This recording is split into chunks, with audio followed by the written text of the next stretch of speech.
Good afternoon. I call this General Services Public Works Committee meeting to order. And with myself today, I have Council Member Wood and English. It is February 7th at noon, and I welcome all the staff that are with us as well. We have 4 items on the agenda today, the first being request approval for amendments to wastewater sewer policy 714 and sewer pump station standards. And we have capital program manager, I'm stumbling over my words today, and more coffee needed, Michael Becker with us today. Thank you, and good afternoon, council members. I will try not to stumble across my words, but we got a lot to talk about in a very short time. This afternoon, thank you, first of all. This afternoon, wastewater department would like to present our request to amend sewer policy 714 and our existing wastewater lift station standards. So for the past 22 years, the wastewater utility has been providing our sewer policies and standards for developments and for our own projects. And the process was created originally to help streamline the design review of these projects, so there wasn't multiple reviews, and the wastewater utility would end up getting a product that was compatible with other infrastructure that's out there. So occasionally, these policies need to be revised, and this is due to a changing in construction practices, advances in the wastewater technology, and sometimes things just wear out and need to be brought up to date. This picture shows a lift station standard that the city took on 2 years ago. You can see that we had something fairly small. It required a missile silo, essentially, for a man to lower themselves down into a dry pit to access the controls as well as the mechanical devices at a lift station. On the left is how that lift station looks today, or last week. A lot cleaner, a lot more user-friendly. So policy 714 clearly defines what is going to be acceptable for the city to accept a sewer lift station. It also outlines any regulatory requirements, such as from DEQ, as well as the city. We're also requiring a drawdown test prior to the city accepting a lift station. This is because sometimes pump stations just don't seem to work as designed, and we want to have proof that they actually work prior to us accepting it. The changes to the lift station standards will include providing a third in-kind pump. That would be, you have 2 pumps per lift station, and we'll need a third on the shelf in case one pump breaks down. So we're not having to wait to get a pump. We seem to be experiencing extensive delays right now whenever we order pumps. And so that puts us in quite a bind, as well as the normal operation of the facility. We have recently experienced somebody wanting to provide the city with used equipment. Problem with used equipment, it wears out quicker. And so we want to have as much life out of our equipment as possible. We are now requiring standby backup generators at all our pump stations. We didn't used to do that for a couple of reasons. The probability of having a citywide blackout was highly unlikely. We've experienced 2 of them just at the treatment plant last year. We did have radio telemetry, and that was what everyone typically uses in our area, including our neighboring cities. We have discovered when snow hits tree branches, it weighs down the tree branches and distorts the signal. We've lost communication with some of our lift stations, and so we're switching over to cellular now. We're also changing the way we operate our facilities by using a radar technology rather than submersible technologies. When you submerge something in the sewer, it tends to get gummed up and requires higher maintenance. We also are increasing our response time from 45 minutes to 90. And the reason why is because as the city starts sprawling out, as shown here, you can see in orange, all the squares represent the 11 pump stations that we currently have. The two light blue ones are private pump stations. We don't maintain those, but we keep record on them. And so all of these things have been incorporated into the new lift station standards. This will serve the development community as well as our own projects. We anticipate that the reason why we're doing this is that one of our goals is to reduce the operations and maintenance costs of operating these facilities. And so by unifying or making all the lift stations compatible with each other, we'll require less inventory. We can do interchangeable parts, and again, more familiarity for our operators to operate those pump stations. So these policies have been presented to the legal department.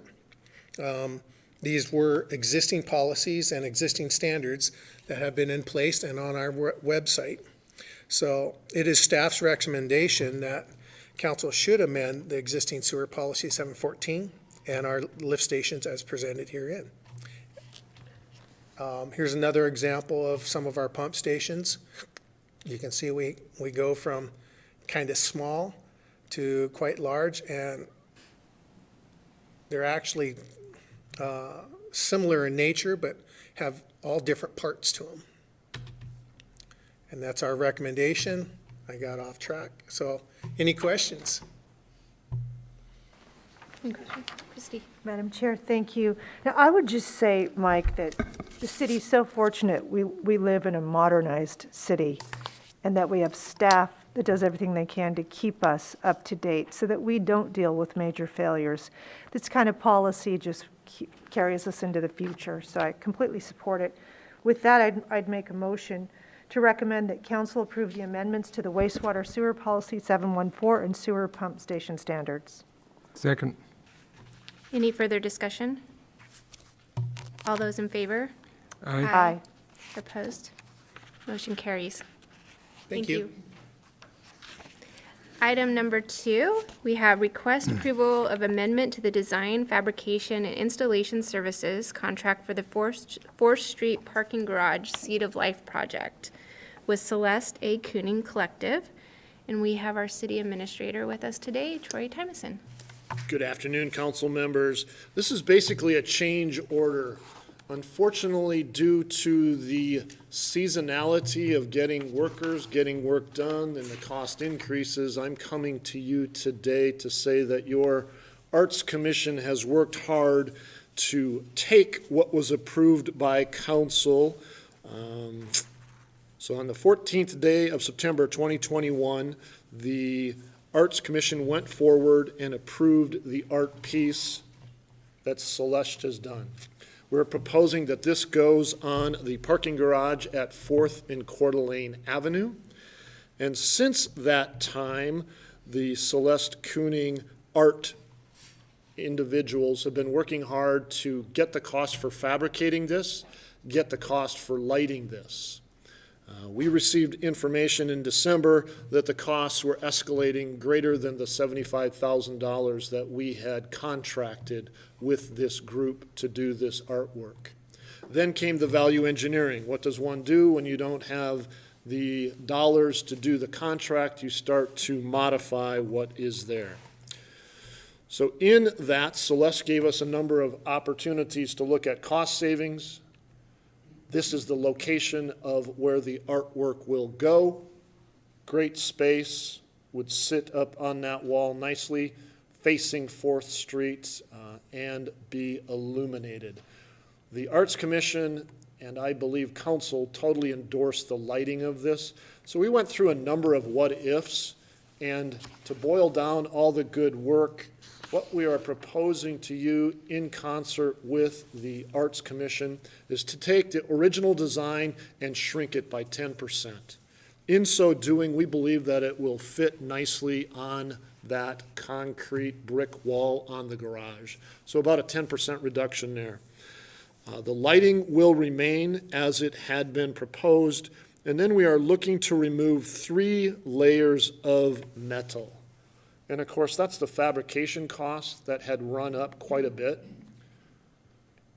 So what it does, it basically takes a little bit away from all of the depth that this art piece had previously. And that's a pretty good rendition of how it would shrink down a little bit, and we would lose a little bit of the detail in the depth. So, again, trying to value engineer this, bring it into a dollar amount that would keep it going forward, keep the integrity of the artwork. We're proposing and seeking your approval for an $11,000 increase to the budget. These dollars are in the Arts Commission budget under the Lake District Urban Renewal. Those are dedicated dollars. They come in from urban renewal. This art piece will occur in the Lake District. So again, 2020, 2021, we've seen cost escalations. We've seen things changing on the fly. This has been a very communicative artist, and I believe, like every good artist, they want to do the best they can with what they have. We've looked at the quotes that she's received on some of this fabrication. So there's nothing in here that is really increasing her profit margin. It's really just a cost escalation for materials. I think the lighting bid came in significantly more than she had anticipated when we did this work earlier. I would stand for any questions. Well, Troy, I'll just add that the amount of work that the commission and the artist have done together, you know, a collaborative problem-solving effort to keep the integrity of this piece for the community has just been outstanding. So just huge kudos to both her and the commission, because a lot of work went into this, and our team at the city. Any questions? Well, I guess, so it sounds like the piece is able to be kind of essentially shrunk down before she creates the final product. I mean, that's how you're going to 10% less materials because it's smaller in size when it all Correct. comes out. Okay. And I guess, you know, it sounds like you've worked with that, but I'm also, I guess, generalizing this. You know, we have the other project that, you know, down by the carousel that we've been waiting on that also, I think, has has medals, and I'm wondering if, like, that $75,000 kind of baseline for those larger projects, is that going to have to be moved? So again, it may not be on this specific, maybe you want to handle this motion, but I'd like to hear about the larger picture too. So the piece going in by the carousel, they were able to secure their steel and get it fabbed up before the prices had jumped. They did move, but not quite as much. So what this artist does is takes all of this metal work that's in this drawing and takes it to a metal fabricator. So you can see when we're getting this bid in December and metal prices are going up, there's a demand for their services going the same way. Boom, they come back with quotes that were greatly in excess of when they submitted.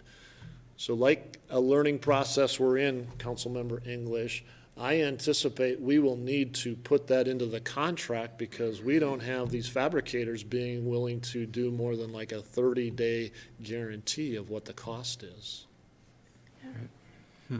Madam Chair. Troy, it does seem like you've all tried to come to the best cost-saving middle. I'm curious, though, if it's approved, this won't go to council, I guess, or will it come to council? Is it just our approval puts it on the consent agenda? How fast can you lock in a contract so that these costs don't keep escalating? That's why we are here today. I have a special call with our Arts Commission this afternoon to say yes, because we didn't have a quorum, and the goal is to move this thing rapidly. Yeah, I would be seeking this to go on consent because there's not much else we can do to modify this and still stay within the guidelines that we had approved for that quality art piece. So we're going as fast as we can, Councilmember. Okay, great, all right. Well, then, I would make a motion to recommend that council approve the, excuse me, amendment to the design, fabrication, installation service contract for the 4th Street Parking Garage Seed of Life project with Celeste Kooning Collective. Second? Any further discussion? All those in favor? Aye. Opposed? Motion carries. Thank you, Troy. We are on item number 3 of today's agenda, which is a request acceptance of low bid and award of a contract to Badger Meter for the purchase of Orion ME radio read heads in the amount of $277,020. And we have Kyle Marine with us today. Good afternoon, council. Thank you for having me. And yes, I'm here to bring to you a contract with approval to award with the Badger Meters. So in 2005, we started our meter change-out program, and this is an annual maintenance program. We updated all the meters in the city to a radio read, and we've been slowly replacing them as needed over the years. So we do a 10-year replacement program. Each year, we replace about 2,000 meters plus minus. A few years ago, council approved us to get a meter test bench. We've been utilizing that on a daily basis in the wintertime. In the last several months, we've been utilizing it a lot more than we do in the summer. So we've been running all the meters through that bench since this last year that we've pulled out for the replacement. So most of the meters that we utilize on the test bench and put back in are our 3/4 and 2-inch meters. These are the majority of what we use out in the field. This is the Orion ME radio read heads that we utilize. This is the main part when we're rebuilding meters that we purchase. Last year we went through and we replaced about 1,800 meters and rebuilt them. So we went through, test them. The majority of them had a failure in the head, so we replaced those heads, and that was approved last year. We went through and put all those meters back into the ground, and those have been up and running. This year, with the meter tests that we got back from the replacements last year, we've come up short about 1,200 meters, so that's within our budget. What we'd like to do is move forward with the purchase of the Badger meters and purchase the 1,200 meters that we went out to bid for to make up for the amount that we couldn't rebuild this year. And I can stand for any questions. Madam Chair? Kyle, if yourself or maybe our city administrator just goes over that budget piece one more time. So it was included, all of these necessary repairs were included in the 2021 budget? So each year we have an annual replacement program. So we have a line item each year for the amount of meters that we're going to replace. So we budget for that a year ahead of time. So it is in a specific line item budget for the year 2021, 2022. Right. So each year we have a ongoing, and it fluctuates depending on how many meters we're going to change out. And what we do is with the test bench, we can go through and get a good calculation how many we're going to purchase for the next year, which we did last year and came up 1,200 meters short for this year for our rebuilding. So that's why we're here to purchase those 1,200 meters to put in the ground this summer. Okay, thank you. You betcha. And then do we have any kind of an extra inventory, or, I mean, is that pretty much you're going to have to use all 1,200 of those? So we do have an inventory on hand for any replacements. So we keep about 10 to 15%, depending on growth. But anytime there's a development going in, we don't supply them with the meters. Right. They supply the meters. We have a specification that they got to order for that. So we do have some for replacements and installs, but we don't do a whole bunch in-house. This is just for replacement of existing meters in the field for services. Madam Chair? I'll make a motion to recommend that council accept the low bid and approve the award of a contract to Badger Meter for the purchase of Orion ME radio read heads in the amount of $277,020. Second. Any further discussion? All those in favor? Aye. Opposed? Thank you, council. Motion carries. Thank you, Kyle. Item number 4, request the repeal of Chapter 15.24 Coeur d'Alene Municipal Code, Sign Code, enactment of new sign code as Chapter 15.50 Coeur d'Alene Municipal Code, Sign Code, and repeal of Chapter 2.46 Sign Board. We have Director Renata McLeod with us. Boy, these just like roll off your tongue. It's not complicated at all, and we've not spent any time at all on this. So as you could tell from the staff report, we've spent a lot of time on this. We've had a great team of folks that got around the table and discussed this several times over, from legal counsel to planning and zoning to code enforcement. We've all been in the trenches talking about the sign code.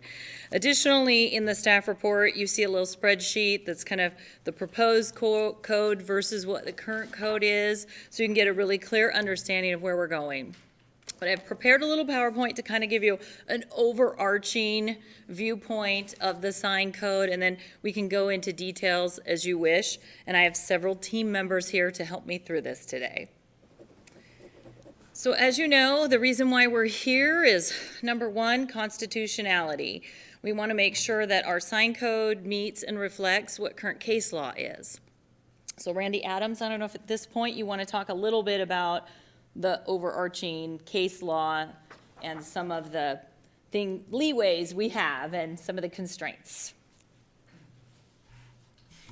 This all came about in about 2015 with the Supreme Court case of Reed versus Town of Gilbert, Arizona, in which the court invalidated a sign code and basically came out with, maybe for the first time, a clear test for what is and is not permitted under the First Amendment of the Constitution. Content-based signs are presumptively, or content-based regulations are presumptively unconstitutional. Doesn't mean they are always unconstitutional, but if it is content-based, it has to satisfy a compelling state interest and be very narrowly tailored to accomplish that interest. So with that in mind, we went through the sign code in quite a bit of detail. There remain some content-based provisions in the proposed code, but we believe that those meet the constitutional standard of being a compelling interest on the part of the city. But there are many different types of signs. I think, as the staff report indicates, we've also simplified the sign code quite a bit because of taking out a lot of content-based regulations, and we've pretty much cut it in half. But we still have, there's still various signs that have specific regulations with that you need to consider and look at and decide is this what the city wants. So keeping that in mind, we did try and simplify, and we'll show you some photographs of the types of sign we're referencing as permanent and temporary. We have a change in how some of the businesses are using signage. So a lot more temporary signage, banners, easy to use stuff. So we've added in some more items regarding those. And the sign board hasn't met in over 10 years, and we really haven't had any sort of appeal or description of any sort of problem in the sign code in well over 5. So we really felt it's time to just get it off the books and move forward with the appeal type action that's in all the other codes. So some of the highlights as we go forward, as you noted in the staff report, we've lessened the definitions in there. We've lessened the number of exemptions, which I think we added one more, so now there's 10. And we've simplified by having definitions of permanent and temporary, and then some descriptors under each of those categories. Again, we have 19 pages of code versus the 31 we previously had, and some clarifications to what needs to be on that application and the enforcement process. So usually with code development, we like to go out and talk to the stakeholders. Unfortunately, we had a big delay from when we actually sent it out to stakeholders to when we brought it forward to you all. Lots of moving parts in the city with COVID and IT-related stuff and staffing. So we're here again. We went ahead and reposted it recently to our webpage, emailed the permittees that have pulled any sign permits over the last 3 years, and anybody that had previously contacted us. So we've run it through the Association of Planners, Region 1 and 2 meeting. They were here on site, so it was very timely, and Received a lot of good feedback there. Randy talked and looked at the Municipal Lawyers Association model code for signage, so we're meeting what is out there as a benchmark. We received a couple comments back. Two of them were related to billboards, which is a section we didn't amend at all, so we left it status quo from what was in the code previously. So I think there was some discussion as to the legality of the off-premise sign code, and I think when you hear Randy talk about content-based, these are some areas that we have some flexibility to still regulate. So unless council directs us otherwise, we really left that code as it previously was. We had some conversation with the Downtown Association regarding A-frame signs. A-frame signs are a little hard to regulate here in town. They come out on a temporary basis and then they're pulled back in. So we estimated last year we had, I think, Kelly, did we have 116 permitted? We had about 116 permitted A-frame signs, and visually you could see there was about 250 around town. So it's really hard to regulate and catch with the amount of code enforcement we currently have. So in this code, we really tightened up. The purpose of the A-frame sign is when there's an obstruction or some sort of construction going on, or you visually can't see that there's a business there. So we're limiting when they're available and the amount of time that we're allowing them to be available. So instead of a year, now they're going to be at a 90-day increment. So we're trying to narrow it down to make it a little more enforceable. Can I ask questions of Sure. Renata? Sure. So then, the A-frames are kind of like the sandwich board that goes out on the Yes. sidewalk? Yes. So there's over 100 businesses that are just not choosing to get their permits? Right, and it could be they didn't realize they needed one because it is such a temporary, easy fix that they just go and buy them over at Staples and put them up. And I don't even know if they understand that it's a regulated sign. I wonder how we can, whether it's through the chamber, downtown business, whatever, it seems like we should really address that. That's a lot of businesses not complying. Right, it is. We call it our problem child. That's one Yeah. of our problem children signs. On that note, Renata, before we go too far, just a comment on the A-frame is a consistent concern that we hear at Bike Ped is the A-frames impeding the mobility on the sidewalks. Yes. And we all experienced that when we did our wheelchair Yeah. expo, I'll call it, and navigating the downtown, so. Absolutely, and part of the code is where they're allowed to place it. Right. And they meander, because they're so light and easy. You know, they may come in and say, I just want to put it here, and then they meander by 10, 20, 15 feet into the sidewalk area, and I've got some really good example pictures to show you of why it's becoming a problem. So the other part of the sign code is really kind of that gray area. How does it feel? How does it look? It's more aesthetic related. And we do have control over that. And I'd like to pull Hillary up from the planning and zoning side. The Region 1 and 2 planning conference participants really hit the nail on the head with this piece. So, Good afternoon, council members. So as Renata mentioned, clearly we have to deal with content, but we really don't want to overlook aesthetics. Our community is beautiful. People love to visit here. People love to live here. And a lot of it has to do with how does the community look? What are our characteristics? And so this image on the screen is definitely not what we want to achieve in our community. It's really important that we can limit the number of signs, that we can limit the size and scale, limit the number of banners in front of businesses, just to help improve our aesthetics as a community. As Renata mentioned, the planners got together. I'm actually the president of the Idaho chapter of the American Planning Association, and our Regions 1 and 2 planners got together and had a great discussion with Renata and her team and legal, and really talked about, what is that balance? What should our councils be considering? You really need to look beyond just the content and kind of stick to your guns on some of these other things that we've brought forward in this code. And that also pertains to the billboards. Those are things that a lot of communities are trying to figure out, how do we grapple with that? So just wanted to bring that up. Also, council has adopted, we have our design guidelines for commercial businesses as well as our downtown core and our infill districts. And so, you really want to make sure it's not just the building, but it's also looking at signage. So with that, I'll turn it back to Renata. thank you.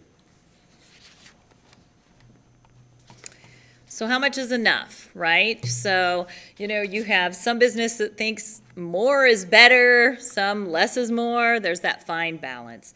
So in the code, you'll see lots of regulations that base it on your frontage of street frontage. How wide is your lot? And that gives you a certain sign allowance. And we'll show you some examples of that as well. Here's some just examples of how folks just kind of temporarily put up signage, and it's just kind of lasted many years. So the way we've divided the code really is into two main categories. So you have permanent signage and you have temporary signage. While we can't say that we regulate based on content, here's examples of what we mean by each of those categories.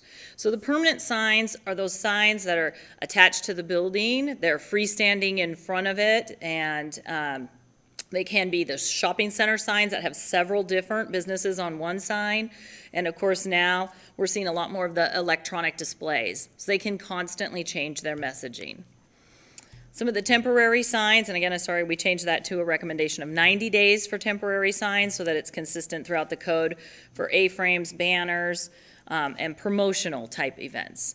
Although we call it a mural wall sign, it really isn't an artistic sign. If you have a picture of flowers or something like that on the side of your building, that doesn't require a sign permit. But if you have Joe's Floral Shop and a picture of flowers painted on the side of your building, then that would be an advertising sign, and that would be constitute a wall sign. So here's just some really good examples of some of those freestanding permanent signs. They work really well. As you can see, the Silver Lake Mall's kind of updated theirs. It's really clean and clear as to what businesses are located there. Then again, over near the town center where you have Big Five and Big Lots, they've shared that combination freestanding sign space. Permanent attached could be several ways, right? You have that Frontier Airlines used to be there. They have a gigantic street frontage. They could have had a huge sign there. But for them, it was just a small identifier for their staff, I think. And again, you have painted signs on building. I apologize for the bike lane sign. That was not a drive-by photography event. But you can paint. It doesn't have to be a separate structure attached to your building to be considered a permanent wall attached sign. And then over here where they have several pieces and parts to make their signage. Roof signs, you think we really don't have those, but then you drive around town, you start admiring, you know what, people are pretty creative with their roof signs. And over here, this is an example of where you maybe have a really small business, but they have a huge street frontage. So their sign allowance is actually pretty large there, so they could get away with a pretty big roof sign on a little tiny building. And over here, you may not recognize this one downtown. Rather than going on the building, they decided to put on top. And here's an example of where they've kind of used that banner type material and stretched it across the sign. Many cities don't allow that. They talk a little bit more about what the signs can be made out of. We didn't really dive too much into this version of the sign code, but if council wants us to look at that, that's something we could maybe look at down the road. Lots of other cities and examples. Here's another one where there's a roof sign, but it wasn't good enough. We had to add a banner too. So, usually that would be a temporary sign like, buy one, get one off week or something, and then it would be temporary. Electronic messaging. This is, I think, where we're going in the future. Lots of folks doing it. We added in some code language talking about the lumens, and how fast the stuff can move. So as you can see from this next example, it really can be distracting. And this is a sign in our town that you can't even read what it says because it's flashing so brightly. And you have cars coming down a very main street there that that was not allowable. So we got them to correct it. But one of the other things is what it looks like in your car. I mean, you think maybe there's an emergency vehicle pulling you over, it's flashing so brightly. So that's something we excluded in this version of the code. We've set it so that you can, measure it. So it has to be no faster than 2-second switches, so code enforcement can easily detect what it is. And then we move into temporary signage. So again, we've moved this to all temporary signage, 90 days, with the potential for a 60-day extension. And that would have to be based on circumstances. But as you can see here, they can be very creative.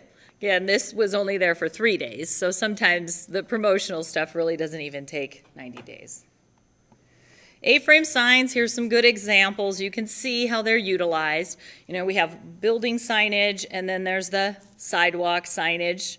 And so I think removing the accessibility for A-frame signs won't deter from their building signage.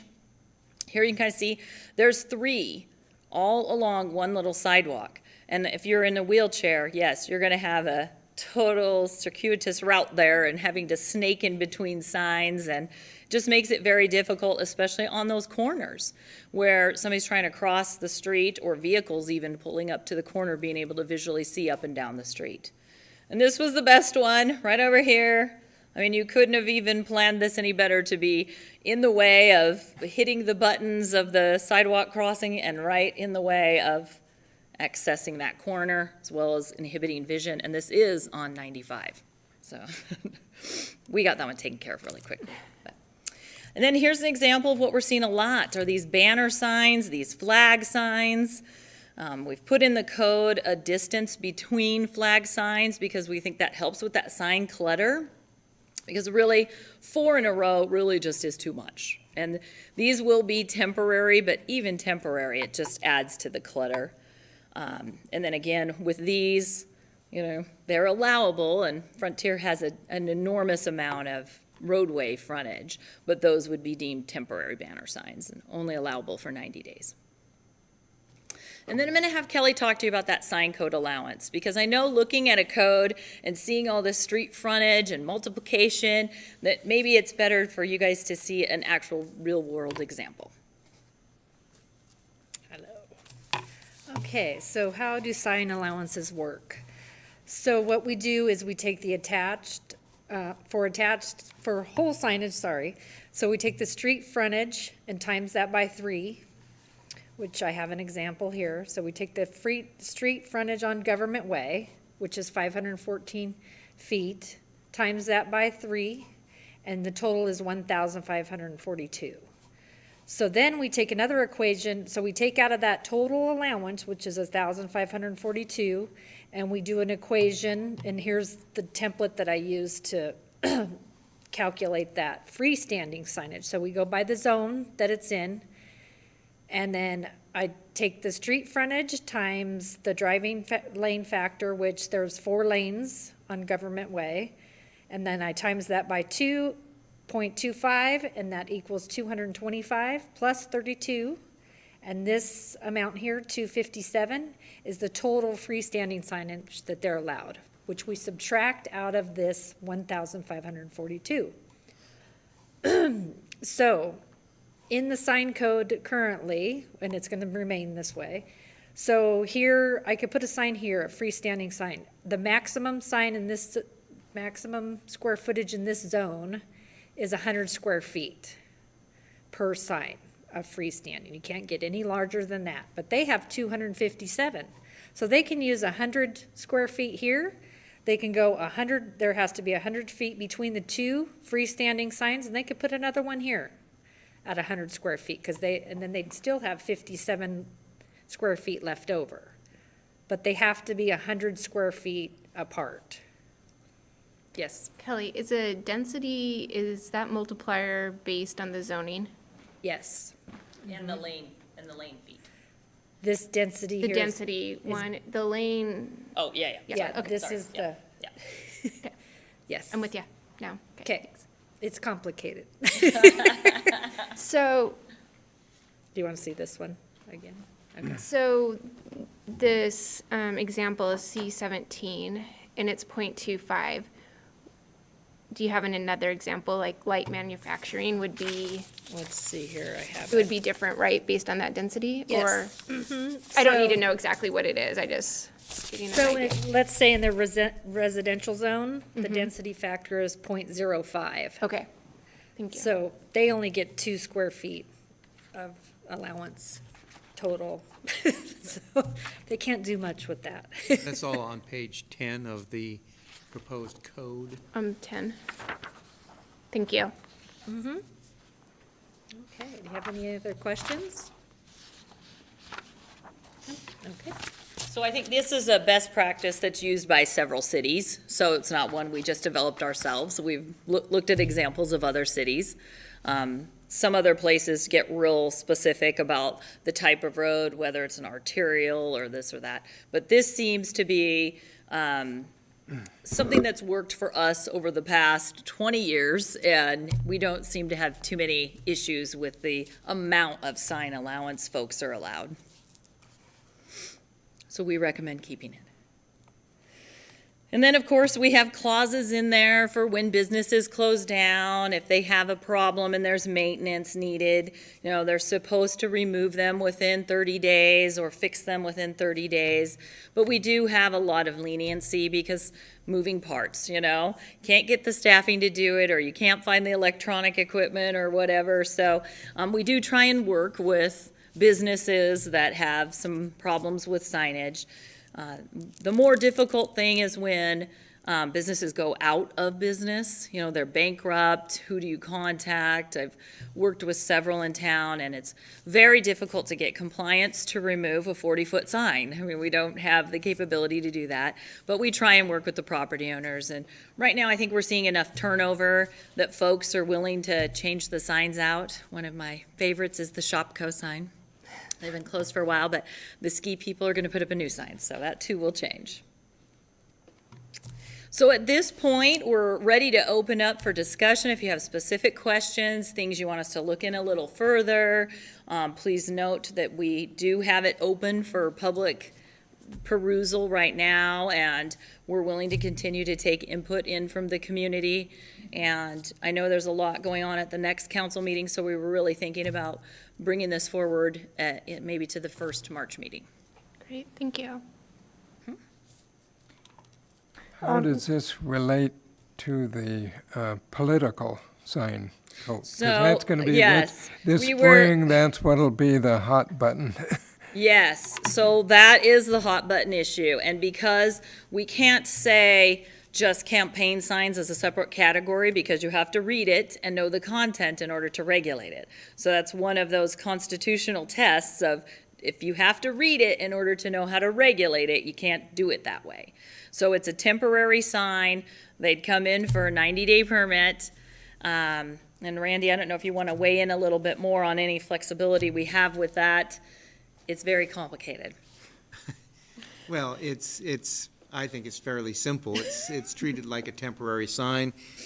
The regulations are shown on page 17 of the proposed code.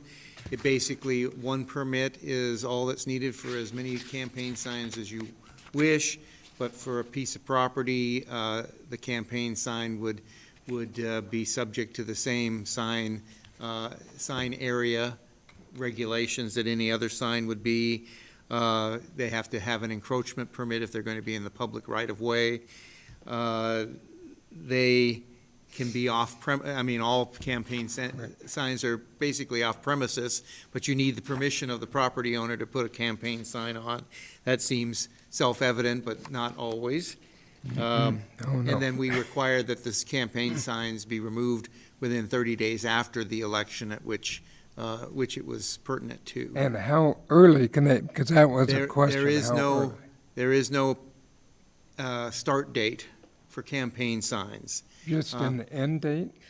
30 days after the election that it applies to, that the And sign they would would be apply to. issued for a 90-day period. There are cases out there which have held that regulations setting a start date would be unconstitutional because they only apply to campaign signs. So the courts basically leave that up to the candidates and the proponents of initiatives to not put signs up so early that they just don't have any effect. And that's where we debated a lot, because, how much does a business need for temporary signage? You see a lot right now, hiring, right? I mean, those would be good for 90 days. So you have to in turn treat the campaign signs the same way, which is 90 days. Or if you'd roll it back to 60 days, the temporary signs are only allowed for 60 days, and the campaign signs would also be part of that temporary category of 60 days. So we have that flexibility, you have that flexibility to tell us if you want to change that time frame, but it affects all temporary signs. So what Randy was saying is sign size. So temporary signs in a commercial zone have to fall within their allotted sign code allowance. So if there's a business that has an additional 100 square feet on the table they haven't been using, they can certainly put up a 100 square foot sign. But in a residential zone, we capped it at 8 square feet? We're trying to look at what normal campaign signs and real estate signs look like, very small, type temporary sign allowance in a residential zone.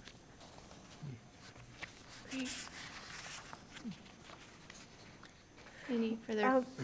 Well, I think, Madam Chair, we do have quite a bit of time to really try to digest this. It'll be brought before council and public comment. So we'll have more time with this, and that'll be very helpful. So far, great work by the staff. Thank you. And I just had a couple of comments here.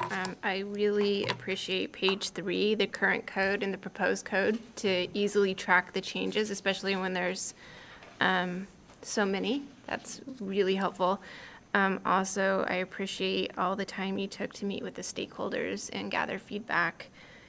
And my last point is Councilmember Miller reached out to me earlier today with some comments and feedback that I have passed on to staff to look into, as well as she'll have an opportunity to share those as appropriate at the council meeting. So a motion to bring it forward, but not a date on this one? On the No, I motion? mean, Okay, it's, yes, staff okay. would like to bring Sure. it back at the beginning of March meeting, but if we have to go to the 2nd of March meeting, we could do that too, as long as we have nothing that's holding us back from your recommendations, so. yeah. Sure, then I'll make a motion to recommend council repeal Chapter 15.24 Coeur d'Alene Municipal Code, Sign Code, enact a new sign code as Chapter 15.50 Coeur d'Alene Municipal Code, Sign Code, and repeal Chapter 2.46 Sign Board. Second. Any further discussion? All those in favor? Aye. Opposed? Motion carries. Thank you. And that being the last item on our agenda, and no other business, our General Services Public Works Committee is adjourned.